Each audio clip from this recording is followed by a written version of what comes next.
اگر اللہ کی نافرمانی کرو گے تو گویا تم نے اپنے نفس کو اللہ سے شریک کر دیا ہے۔ اگر صبح کی نماز کے لیے نہیں اٹھ پا رہے ہو تو تم نے نیند کو اللہ کے ساتھ شریک کر دیا ہے۔ اگر تم اپنے کسی غلط کام کے لیے ڈالیاں پہنچا رہے ہو، رشوتیں پہنچا رہے ہو، سفارش کرا رہے ہو، تو جس سے تم سفارش کر رہے ہو، جس سے تم سفارش کروا رہے ہو، اس کو تم نے اللہ کے ساتھ شریک کر دیا ہے۔ یہ کانسیپٹ بہت آسان ہے سمجھنا۔ اگر ہم یہ مان لیں کہ شرک کرنا بہت آسان ہے اور شرک صرف بت پرستی نہیں ہے، اور یہ جس معاشرے میں یہ بات کر رہے ہیں وہاں پہ ہمیں کچھ نہیں پتا کون سا مذہب مروج تھا یا کس مذہب پر تھے وہ لوگ، لیکن لقمان جو ہیں یہ ایک موحد ہیں، یعنی یہ توحید پرست ہیں۔ سو وہ بچے کو کہہ رہے ہیں لا تشرک باللہ، دیکھو اللہ کے ساتھ شریک نہیں کرنا۔ ان الشرک، بے شک شرک، لظلم عظیم، یہ سب سے بڑا ظلم ہے، اور یقیناً یہ سب سے بڑا ظلم ہے۔ جو انسان یہ ظلم کر سکتا ہے کہ وہ اپنے اللہ کے حکم کے ساتھ کسی کو بھی شریک کر دے، وہ پھر کچھ بھی کر سکتا ہے، کیونکہ اس کا قبلہ خطا ہو جاتا ہے، وہ اپنے خالق کا انکار کر بیٹھتا ہے۔ وَوَصَّيْنَا الْإِنسَانَ، اور ہم نے وصیت کی انسان کو، بِوَالِدَيْهِ، اس کے ماں باپ کے بارے میں، حملت ہو، پھر والدیہ تو ماں باپ ہیں، کہ ہم نے وصیت کی انسان کو اس کے ماں باپ کے بارے میں، حملت ہو امہ، اس کو اٹھائے رکھا، حمل بوجھ کو کہتے ہیں، سو اس کی ماں نے وہ حمل اٹھائے رکھا، امہ اس کی ماں نے، وہنن ایک کمزوری، علی وہنن دوسری کمزوری پر۔ سو ایک تو وہ عورت ہے اور وہ جسمانی طور پہ مرد سے کمزور ہے، اس کے پٹھے، اس کی ہڈیاں، اس کے فزیکل سٹرکچر مرد سے کمزور ہے، جیسا کہ وہ قدرتی فطری طور پہ بنایا گیا ہے۔ یہ اور بات ہے کہ وہ آج کل دوائیاں کھا کھا کے اور ورزشیں کر کر کے وہ مردوں جیسی شبیہ بنا لیتی ہیں، لیکن فطری طور پہ وہ مرد سے کمزور تخلیق کی گئی ہے، اور پھر اس کے اوپر دوسری کمزوری کہ اسے حمل ہو جاتا ہے اور وہ بچے کو پیٹ میں اٹھا کے اس کو سارا کام کرنا پڑتا ہے، وہ فِصَالُهُ، اور اس کا دودھ چھڑانا۔ سو 9 مہینے تو پیٹ میں رکھا بچے کو، اور پھر اس کے بعد فی عامین، 2 سال میں 2 سال اس کو دودھ پلایا اگر رضاعت پوری کی۔ انشکر، یہ کہ تو شکر کر، وہ والدی کا، اور اپنے ماں باپ کا۔ انشکر لی، ہاں تو میرا شکر ادا کر، اللہ کہتا ہے، اور پھر اپنے ماں باپ کا۔ الی المصیر، میری ہی طرف لوٹ کر آنا ہے۔ وَإِن جَاهَدَاكَ، اور اگر وہ تیرے ساتھ جھگڑا کریں، عَلَىٰ أَن تُشْرِكَ بِي، یہ کہ تو شریک ٹھہرائے میرا، ما لیس لک، نہیں ہے تجھے، بِهِ علم، اس کا علم، جس کا تجھے علم نہیں ہے۔ اگر تیرے ماں باپ تجھے اس پر مجبور کریں کہ تو میرے ساتھ شریک ٹھہرا جس کا تجھے علم نہیں ہے، فلا تطعهما، تو ان کا کہنا نہیں ماننا، وصاحبہما، اور ان کے ساتھ صحبت کرنی ہے، صاحب دوست، جیسے ہم صحابہ کہتے ہیں، تو ان کے ساتھ اچھی طرح رہنا ہے، کمپینین شپ، فی دنیا معروفہ، دنیا میں معروف طریقے سے، سوشلی ایکسیپٹیبل طریقے سے، یہ نہیں کہ ان کو مار پیٹ کے نکال دینا ہے، ان کے ساتھ گزر بسر گزران اچھی کرنی ہے۔ وَاتَّبِعْ، اور تو پیروی کر، سبیلا، اس راستے کی، من انابا، جو رجوع کرے، جو لوٹے، الیہ، میری طرف، ثم الیہ، پھر میری ہی طرف، مرجعکم، تمہارا لوٹنا ہے، فَأُنَبِّئُکم، تو میں تمہیں سمجھا دوں گا، بما کنتم تعملون، وہ جو تم عمل کرتے تھے۔ یا بنیا، اے میرے بیٹے، انہا، بے شک وہ، ان تکو، اگر وہ ہوں، مثقال حبتن، ایک مثقال، وزن کو کہتے ہیں، یہ ثقل سے نکلا ہے، حبہ ایک دانہ، من خردلن، رائی کے برابر، رائی کا دانہ جس نے دیکھا ہوگا وہ 1 ملی میٹر شاید اس کا قطر ہوتا ہے، بہت ہی ایک چھوٹی سی چیز ہوتی ہے۔ اب یہ وصیت کی طرف واپس رجوع ہے، اللہ تعالیٰ فرماتا ہے کہ لقمان کہہ رہے ہیں، یا بنیا، اے میرے بیٹے، انہا ان تکو، بے شک اگر وہ ہو بھی مسقال حبتن، اس کا وزن اس دانے کا، من خردلن، ایک رائی کے برابر، فتکن فی صخرتن، پھر وہ ہو صخرہ، صخرہ چٹان کو کہتے ہیں، چھوٹے پتھر کو بھی نہیں کہتے، چٹان کو کہتے ہیں، جیسے ام، حجر پتھر کو کہتے ہیں، لیکن صخرہ جو ہے یہ بڑے پتھر کو کہتے ہیں۔ تو یہ رائی کا دانہ اب کسی چٹان کے اندر بند ہے، او فی السماوات، یا وہ آسمانوں میں ہے، او فی الارض، یا وہ زمین میں، یأتی بہ اللہ، لے آئے گا اسے اللہ، ان اللہ، بے شک اللہ، لطیف خبیر، وہ باریک بین ہے اور وہ باخبر ہے۔ اب لقمان اپنے بچے کو نصیحت کر رہے ہیں کہ دیکھو تم اللہ کے ساتھ شریک نہیں کرنا، تمہارا اللہ ایسا ہے، جس اللہ کو ہم جانتے ہیں وہ ایسا ہے کہ اگر کوئی بھی بات ایک رائی کے دانے کے برابر ہو، اور نہ صرف وہ اتنی چھوٹی ہو، وہ ایک چٹان کے اندر بند ہو، یا وہ آسمانوں میں ہو یا زمین میں، اللہ اسے لے آئے گا۔ کیوں؟ کیونکہ اللہ جو ہے بے شک وہ لطیف ہے، وہ باریک بین ہے، اس کی باریک بینی کے بارے میں ہم سوچ بھی نہیں سکتے، ہم اندازہ بھی نہیں کر سکتے، اور وہ باخبر ہے۔ اب یہ مثال اس قدر خوبصورت ہے کائنات کی پوشیدہ باتوں کے بارے میں، کہ رائی کا دانہ نہ صرف یہ کہ رائی کا دانہ ڈھونڈنا ہے، وہ ایک چٹان کے اندر بند ہے، تو اس چٹان کو پہلے تو توڑیں، پھر اس کو توڑ توڑ کے اتنا چھوٹا کر دیں جتنا رائی کا دانہ ہوتا ہے، اور پھر ان اربوں خربوں ذروں میں سے وہ رائی کا دانہ ڈھونڈنا جو اس کے اندر بند تھا، کیونکہ ہمیں نہیں پتا وہ چٹان میں کہاں بند تھا، یعنی انسان کے بس کی بات ہی نہیں ہے یہ، کیا پتا توڑتے ہوئے وہ دانہ بھی بیچ میں کرش ہو گیا ہو۔ اللہ تعالیٰ کی باریک بینی کی ایک مثال انہوں نے اپنے بچے کو وہ دے رہے ہیں، یا بنیا، اے میرے بچے، اقیم الصلاۃ، نماز قائم کرو۔ اقیم الصلاۃ تو ہم جگہ جگہ قرآن میں نماز کے ساتھ اقیم الصلاۃ آتا ہے، اکیلی نماز کہیں نہیں آئی ہے۔ اور نماز کو قائم کرنے کا مطلب لوگوں نے بہت زیادہ تفسیروں میں لکھا ہے کہ صحیح طرح وضو کر کے نماز پڑھیں، اس کو صحیح وقت پہ پڑھیں۔ ایک تو وہ فزیکل قیام ہے نماز کا، کہ ہم نماز کے لیے ایسے تیاری کر رہے ہیں جیسے ہم کسی اپنی قائم شدہ عادت کے لیے اور قائم شدہ بات کے لیے کرتے ہیں، جیسے ہم صبح اٹھتے ہیں اپنی نوکری کے لیے، یا اپنے کالج کے لیے، یا اپنے اسکول کے لیے، الارم لگایا ہوا ہوتا ہے ہم نے، رات سے ہی ہمیں فکر ہوتی ہے کہ اب ہم نے صبح اٹھنا ہے۔ اگر بلکہ کوئی اہم بات ہو، کوئی اہم انٹرویو ہو دنیاوی لحاظ سے، یا ہمیں ہماری کہیں فلائٹ ہو، تو ہم تو 3 الارم لگا کے، اور اس کے بعد اپنے کسی بچے کو یا بڑے کو بھی کہہ کے سوتے ہیں کہ جی ہمیں جگا دیجیے گا، ہم سے مس نہ ہو جائے۔ بلکہ وہ فلائٹ والے بھی ہمیں ای میلیں بھی کرتے ہیں، اور ہمیں ٹنگ کر کے میسج بھی بھیجتے ہیں کہ آپ کی فلائٹ اب اتنے گھنٹے میں ہے، آپ تیار ہو جائیں۔ اور ان سب انتظامات کے ہونے کے باوجود ہم اذان کا الارم لگا کے، کتنے لوگ ہم میں سے سوتے ہیں کہ ہم صبح اٹھ جائیں، یا اللہ ہم سے صبح کی نماز نہ مس ہو جائے۔ نماز کا قیام ایک تو اس کا وہ فزیکل قیام ہے، جس کے یہ میں آپ کو بتا رہی ہوں کہ صحیح نماز صحیح وقت پہ پڑھو، صحیح وضو کے ساتھ پڑھو، صاف ستھرے لباس میں پڑھو۔ پھر حضور صلی اللہ علیہ وسلم کی حدیث ہے کہ ایسے پڑھو جیسے تم اللہ کو دیکھ رہے ہو، اور اگر تم نہیں دیکھ رہے تو وہ تو دیکھ ہی رہا ہے۔ بڑی خوبصورت بات ہے یہ، صرف اس بات کا احساس ہو جانا کہ اللہ ہمیں دیکھ رہا ہے۔ ہم لوگ تو اگر کسی تقریب میں جانا ہو، کسی شادی میں جانا ہو، تو وہ لباس ہمارا استری کیا ہوا لٹکا ہوتا ہے، اور ہم نماز اپنے گھر کے کپڑوں میں، اپنے مسلے ہوئے شاید نائٹ سوٹ میں پڑھتے ہیں، تاکہ اس کپڑے کی استری نہ خراب ہو جائے۔ حالانکہ یہ نماز کا حق ہے کہ وہ بہترین لباس میں ادا کی جائے۔ آپ سب کچھ دینے والے اللہ کے سامنے، حتیٰ کہ وہ لباس جو اس نے آپ کو دیا ہے، وہ سب کچھ، وہ وقت، وہ مہلت، وہ چھت، وہ گھر، وہ سب کچھ اللہ نے آپ کو دیا ہے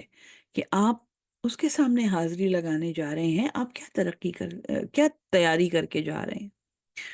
ایک تو یہ قیام ہے نماز کا۔ پھر نماز کے ایک نظام کا اجرا،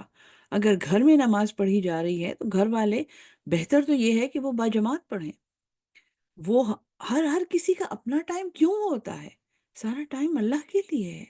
کیوں نہ نماز ایسے طریقے سے پڑھی جائے جو اللہ کو سب سے زیادہ عزیز ہے، اللہ کو سب سے زیادہ پیاری ہے، باجماعت۔ محلے کی مسجد تو پھر تو واہ واہ، اگر محلے کی مسجد میں اجراء ہے اور باقاعدہ نماز پڑھی جا رہی ہے تو کیا ہی بات ہے۔ لیکن اگر گھر میں پڑھ رہے ہیں تو گھر میں ایک نظام ہو نماز کا، تو اقیم الصلاۃ، نماز کے قیام کا یہ مطلب ہے۔ اور جو شخص نماز پڑھ لے، آپ اس کے تسلسل کو دیکھیں اس آیت کی، کہ اے میرے بچے نماز پڑھ، پھر کہتے ہیں وَأْمُرْ بِالْمَعْرُوفِ، اور تو حکم دے اچھے کام کا، وَانْہَ عَنِ الْمُنْکَرِ، اور منع کر، روک بری بات سے۔ جو نماز پڑھتا ہے اور جس نے نماز کا قیام کر لیا ہے، جس نے نماز کا نظام بنا لیا ہے، یہ ہو ہی نہیں سکتا کہ وہ امر بالمعروف اور نہی عن المنکر نہ کرے۔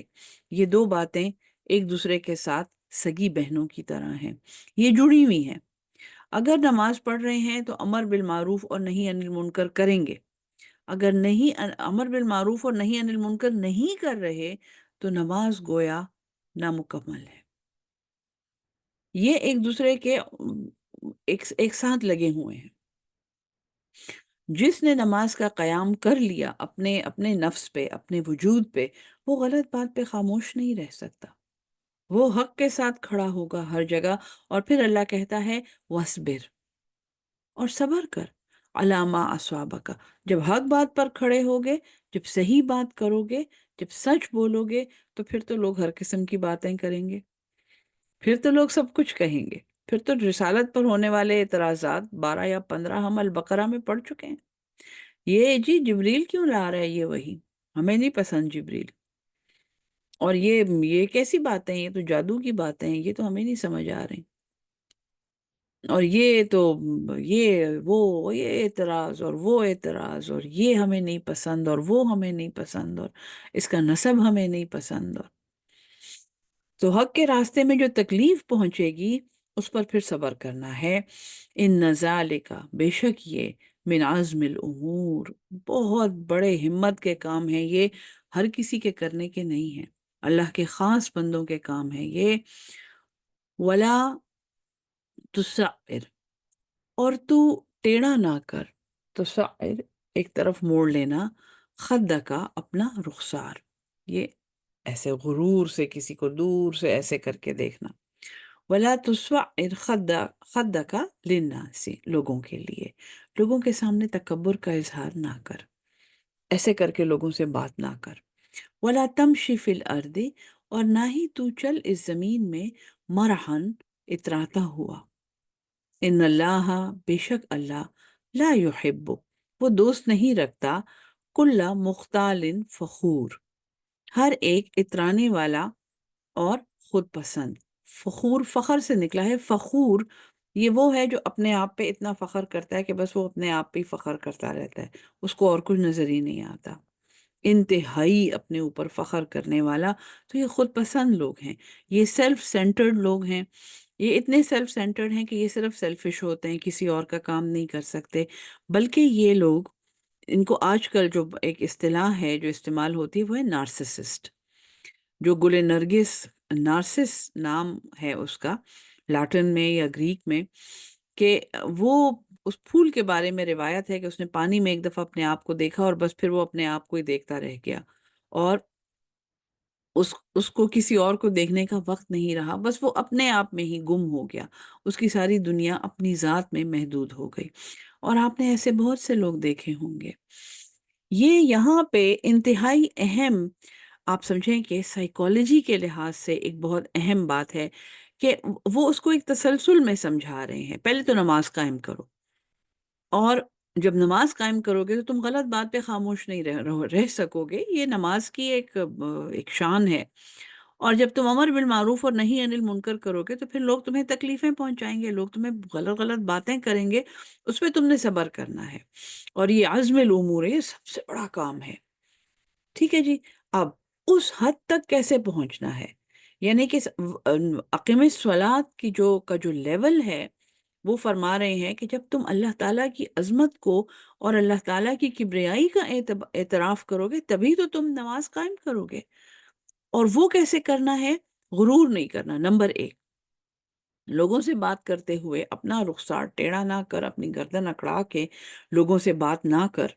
کہ لوگوں کو اپنے آپ سے کم سمجھنا، یہ سب سے خطرناک طرز عمل جو کرتے ہوئے ہمیں احساس بھی نہیں ہوتا کہ ہم میں سے زیادہ پڑھے لکھے ہیں، ہم میں سے زیادہ خوبصورت ہیں، ہم میں سے زیادہ امیر ہیں، ہم میں سے زیادہ سمجھدار ہیں، ہمیں اس سے زیادہ تنخواہ ملتی ہے، ہماری پوسٹ اس سے زیادہ بڑی ہے۔ کہیں سے بھی یہ لعنت انسان کو پکڑ سکتی ہے۔ ولا تمشی، اور تم نہ چلو زمین میں مرحا، اتراتے ہوئے، کر کے چل رہے ہیں۔ کیوں؟ ان اللہ، بے شک اللہ، لا یحب، وہ دوست نہیں رکھتا ہر اترانے والے کو اور ہر خود پسند کو۔ جو انسان خود پسند ہوگا اس کا اللہ کے ساتھ بھی ایسا ہی تعلق ہوگا، اللہ کے ساتھ بھی وہ اپنی کنڈیشنز پہ تعلق رکھے گا۔ یہ اللہ میرے ساتھ فیور کر رہا ہے تو ٹھیک ہے، ہاں بس پھر اللہ ہے۔ اور جہاں کوئی سختی آئی، سب سے پہلے تو گھر والوں پہ ان کا نزلہ گرتا ہے۔ جہاں پہ کوئی سختی آتی ہے، بھئی حضور، گھر والے بھی انسان ہیں، ہم؟ ہر چیز کا قصوروار کوئی اور ہوتا ہے اور کریڈٹ ہم نے لینا ہوتا ہے۔ یہ ہیں فخور، یہ صرف اپنے لیے وبال نہیں ہوتے، یہ اپنے خاندان والوں کے لیے وبال ہوتے ہیں، اپنے گھر والوں کے لیے یہ وبال ہوتے ہیں، کیونکہ یہ خود پسند ہوتے ہیں، انہیں کوئی اور بھاتا نہیں ہے۔ وقصد، اور بیچ میں رہ، مقتصد، فی مشی کا، اپنی رفتار میں، یعنی جب چل رہے ہو تو اپنی رفتار میں میانہ رو رہو۔ وغضد، اور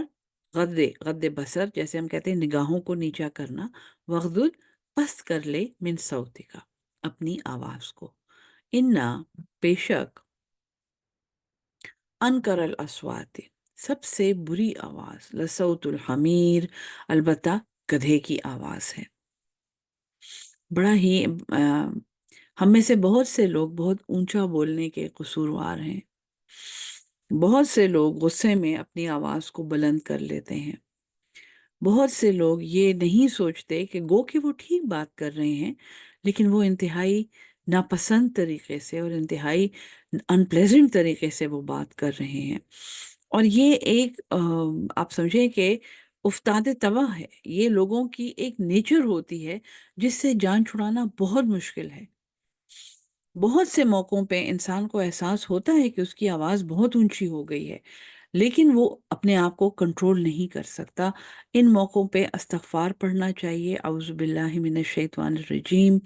بار بار پڑھنا چاہیے، اللہ سے پناہ مانگنی چاہیے، کیونکہ اپنی آواز اونچی کرنا سب سے بڑھ کے اس بات کی نشانی ہے کہ انسان اپنے آپ کو دوسرے انسان پر حاوی کرنا چاہتا ہے۔ وہ اپنی بات کو اتنا صحیح سمجھتا ہے کہ وہ اس بات کو انتہائی بدصورت طریقے سے کرنے سے بھی پیچھے نہیں ہٹتا، اور وہ یہ سمجھتا ہے کہ اگر وہ زور زور سے گدھے کی طرح چیخ چیخ کے یہ بات کرے گا تو اگلا اس کی بات سن لے گا۔ ہم میں سے بہت سے لوگ، میں خود اس بات کی قصوروار ہوں، کیونکہ دانا لوگوں کا یہ کہنا ہے کہ اپنے آرگومنٹ کو بڑھائیے، اپنی دلیل کو اونچا کیجئے، اپنی بات اتنے خوبصورت طریقے سے کیجئے کہ اگلا اس کو سنے، نہ کہ اپنا والیوم بڑھائیں۔ جب والیوم بڑھ جاتا ہے تو صحیح بات بھی بالکل سننے والوں کو گدھے کی آواز یا گدھے جیسی بے وقوفانہ بات لگتی ہے۔ اس بات کو کرنے کا کیا طریقہ ہے؟ علم ترو، کیا تم نے نہیں دیکھا، ان اللہ، یہ کہ اللہ، سخر لکم، اس نے تسخیر کیے، ما فی السماوات و ما فی الارض، جو کچھ آسمانوں میں ہے اور جو زمین میں، وسبغا، اور اس نے پوری کر دی، اس نے بھرپور طریقے سے دی ہیں، علیکم، نعمہ، اپنی نعمتیں، اس نے تمہیں اپنی نعمتیں بھرپور طریقے سے دی ہیں، ظاہرۃ و باطنہ، ظاہر بھی اور پوشیدہ بھی، ومن الناس، اور لوگوں میں سے من یجادل فی اللہ، جو جھگڑتا ہے اللہ کے بارے میں بغیر علم، بغیر کسی علم کے، ولا ہدن اور نہ ہی ہدایت کے، ولا کتاب منیر اور نہ ہی روشن کتاب کے، وَإِذَا قِيلَ لَهُمُ اتَّبِعُوا اور جب اسے کہا جاتا ہے کہ اتباع کرو ما انزل اللہ، جو اللہ نے نازل کیا، قالو وہ کہتے ہیں بل نتبع بلکہ ہم تو پیروی کریں گے ما وجدنا علیہ جس پر پایا ہے ہم نے آباءنا اپنے باپ دادوں کو، اولو کان شیطان کیا اگر ہو شیطان، یدعوہم وہ ان کو بلاتا ہو، الی عذاب السعیر ایک بھڑکتی ہوئی آگ کے عذاب کی طرف، چاہے ان کے باپ دادے ایسے ہوں، وَمَن یسلم اور جو جھکا دے، وجہہ اپنا چہرہ اپنی پیشانی، اللہ اللہ کے لیے، وہو محسن میں نے آپ کو کہا تھا شروع میں بھی کہ متقی اور محسن کا ایک اور لیول گویا قرآن ہمیں طے کروا رہا ہے، اور وہ ہے احسان کا۔ جس نے اپنا چہرہ اللہ کے لیے جھکا دیا اور وہ محسن ہے، فقد استمسکا پس تحقیق اس نے تھام لیا ہے، بالعروۃ الوثقی ایک مضبوط حلقہ۔ عروۃ الوثقی پہلے کہاں آیا ہے؟ یہ ایک سوال ہے میرا آپ کے لیے، اور یہ میں آپ سے پوچھوں گی، تو میں یہاں پہ نہیں بتاتی آپ کو، لیکن جو لوگ یہ سبق سن رہے ہیں وہ عروۃ الوثقی کے بارے میں سوچیں اور یہ بتائیں کہ یہ بات پہلے کہاں آئی ہے، اور اللہ نے وہاں پہ کیا کہا تھا۔ بالکل یہی بات تھی، فقد استمسک بالعروۃ الوثقی، گویا اس نے تھام لیا ہے ایک مضبوط حلقہ۔ یہ بات کہاں آئی تھی، اور اس وقت اللہ نے کیا ڈیمانڈ کی تھی کہ اگر تم نے ایسا ایسا کیا تو گویا تم نے تو ایک عروۃ الوثقی تھام لیا ہے۔ سو ان دونوں آیات کا تقابل قرآن کے ربط کو ظاہر کرتا ہے، بہت پہلے شروع میں قرآن میں یہ بات آئی ہے، وَإِلَى اللَّهِ اور اللہ ہی کی طرف، عاقبۃ الامور تمام باتوں کا، تمام امور کا لوٹنا ہے، ومن کفرا اور جس نے کفر کیا، فلا یحزن کا کفر ہو تو آپ کو کہیں اس کا کفر اداس نہ کر دے، حزن میں نہ ڈال دے، الینا مرجعہم ہماری ہی طرف ان کا لوٹنا ہے، فننبئہم پھر ہم انہیں بتا دیں گے، بما عملوا جو انہوں نے عمل کیے، ان اللہ بے شک اللہ علیم وہ جانتا ہے، بذات الصدور دلوں کے راز، نمتعہم ہم انہیں فائدہ دیں گے، دنیاوی فائدے دے کے کوئی یہ نہ سمجھے کہ یہ ایمان والے ہیں، دنیاوی فائدے کا وعدہ ہر کسی سے ہے، قلیلاً نمتعہم قلیلاً ہم انہیں ایک قلیل متاع دیں گے، اور اس دنیا کی متاع ہی قلیل ہے کیونکہ اس کے بعد ایک ابدی زندگی ہے، ثم نضطرہم پھر ہم ان کو مسترب کر دیں گے، ہم انہیں کھینچ کے لے آئیں گے، الی عذاب غلیظ ایک سخت لاحق ہونے والے ایک گاڑے عذاب کی طرف۔ یہ آیت نمبر 24 ہے۔ سبق یہاں پہ روکتے ہیں کیونکہ یہاں نماز کا وقت ہو گیا ہے، انشاءاللہ نماز کے بعد سبق جاری رکھیں گے۔ اللہ ہم سب کو قرآن سمجھ کے